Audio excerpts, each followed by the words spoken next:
Dan itulah yang dialami oleh Yesus dalam kehidupannya. Dan juga setan itu tahu Yesus ini manusia. Jika dia manusia, bahwa sifat manusia itu adalah sifat yang suka berbangga-bangga atas dirinya sendiri. Setan tahu itu. Dalam kemanusiaannya Yesus, setan itu mencoba itu. Karena juga setan tahu manusia yang terbuat dari debu tanah ini suka dibanggakan. Manusia yang terbuat dari debu tanah ini suka menerima pujian, suka menerima banggaan, dan setan mengucikan itu kepada pribadi Yesus. Tetapi Yesus dalam pimpinan Roh Kudusnya tidak akan pernah gagal mempertahankan kebenaran. Seringkali kita sebagai kehidupan anak Tuhan belum apa-apa, kita sudah bangga dalam pengalaman, dalam pengetahuan, dalam keadaan. Sifat manusia ini seringkali dipakai oleh setan, ingin membuat kita melukakan hati Roh Kudus. Di saat kita belajar mulai membanggakan diri kita ini sebagai yang dikasih Tuhan, dan kita lupa siapa kita di hadapan Allah kita. Bukankah itu yang menjadi satu tiga Tuhan daripada sidang jemaat Laodikia? Di saat sidang jemaat Laodikia berbangga-bangga atas dirinya sendiri, Tuhan berkata kepada sidang jemaat Laodikia, engkau miskin, engkau terancam, engkau melarat. Kebanggaan manusia itulah yang membuat engkau semakin jauh dari Allah. Jangan sombong di dalam hidup manusia itu. Amin. Sadari kita manusia panas, saudara. Kita harus menyadari kita terbuat dari debu tanah. Tidak ada yang harus kita banggakan dalam kehidupan kita, sebab kita ialah manusia yang dibentuk oleh Allah. Bukan kita membentuk diri kita, tetapi kita manusia yang dibentuk oleh Allah. Siapa yang bisa menyombongkan diri kita Tuhan? Tetapi manusia melakukan keagungan itu, manusia melakukan kesombongan itu. Tetapi ingatlah, setan menawarkan roh keagungan, roh kebanggaan diri sendiri itu kepada Yesus. Engkau apa?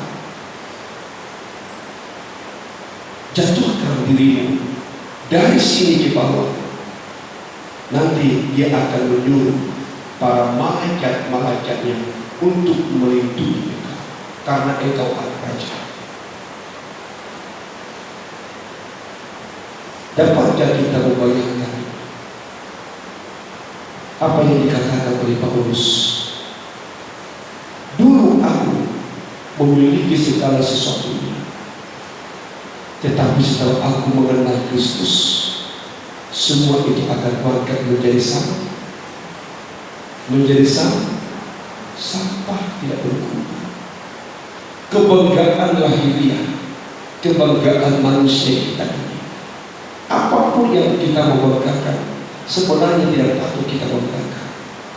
Apa yang mau kita banggakan secara lahiriah, sepatutnya orang yang dipimpin oleh Roh Kudus tidak patut berbeda secara lahiriah. Sebab Tuhan berkata, Paulus berkata, jika engkau berbeda, hendaklah engkau berbeda di dalam hendaklah engkau berbeda di dalam Kristus. Maka saya mengatakan, mari belajar hidup dalam pimpinan Roh Kudus. Mari kita selalu bergumul, berjuang di dalam hidup kita ini. Bagaimana Roh Kudus itu supaya tetap berperan di dalam hidup saya dan saudara.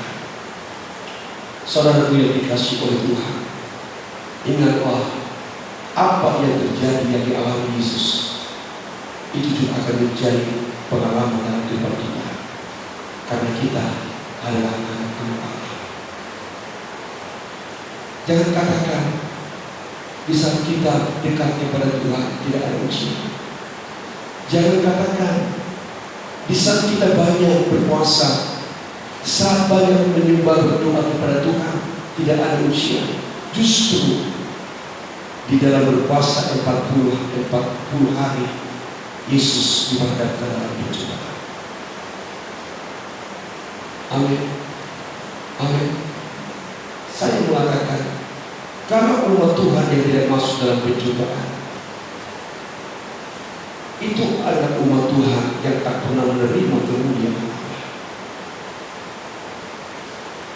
Gereja yang tidak pernah masuk dalam ujian adalah gereja yang tak pernah dewasa di dalam orang.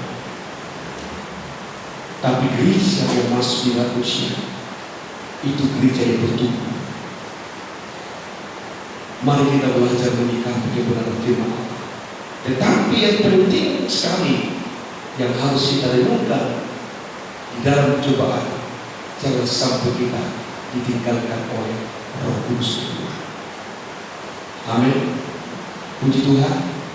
Roh Kudus itu yang menjadi peran penting dalam usaha.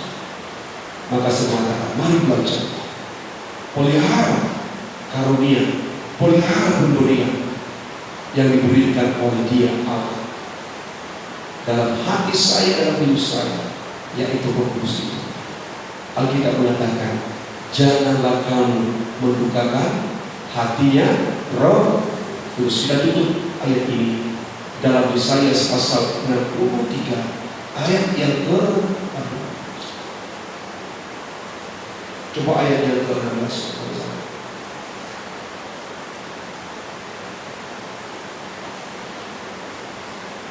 Jangan sampai kita ada di dalam perbuatan sulit. Haleluya. Yesaya ayat 10. Ya, puji Tuhan. Terus sekarang, ya. Tetapi mereka memberontak dan menggunakan Roh Kudusnya. Ya. Maka Ia berubah menjadi musuh mereka. Ya. Dan Ia sendiri berperang melawan mereka. Saya katakan ini kepada jemaat Tuhan di tempat ini. Hati-hati. Di saat kita meningkatkan hati Roh Kudus, di saat kita berontak terhadap Roh Kudus, maka Allah yang dulu mengasihi saya dan sekarang akan berubah, akan menjadi musuh kita. Apa yang dikatakan oleh Nabi Yesaya kepada umat bangsa Israel, oleh karena mereka berontak terhadap Roh Kudus dan mendukakan hati Roh Kudus, maka Ia berubah menjadi musuh mereka dan Allah akan mencari lawan mereka. Maka saya mengatakan, orang yang sudah mendapatkan Roh Kudus, jangan coba-coba mendukakan Roh Kudus pada diri.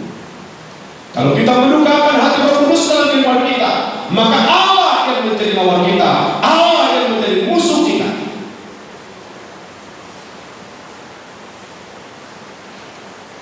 Maka kita harus belajar bagaimana memiliki sikap menyenangkan hati Roh Kudus. Amin. Amin. Berbuat, berkata, bertindak. Berbuat, berkata, bertindak yang sesuai dengan hatinya Roh Kudus.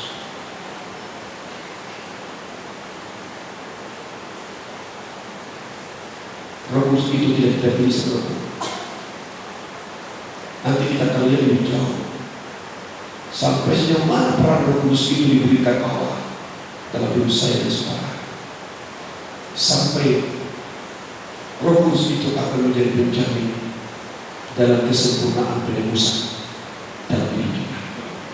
Maka saya mengatakan penting kali Roh Kudus itu. Maka mari belajar banyak doa supaya kita tetap hidup dalam Roh Kudus ya Tuhan. Amin. Amin ya.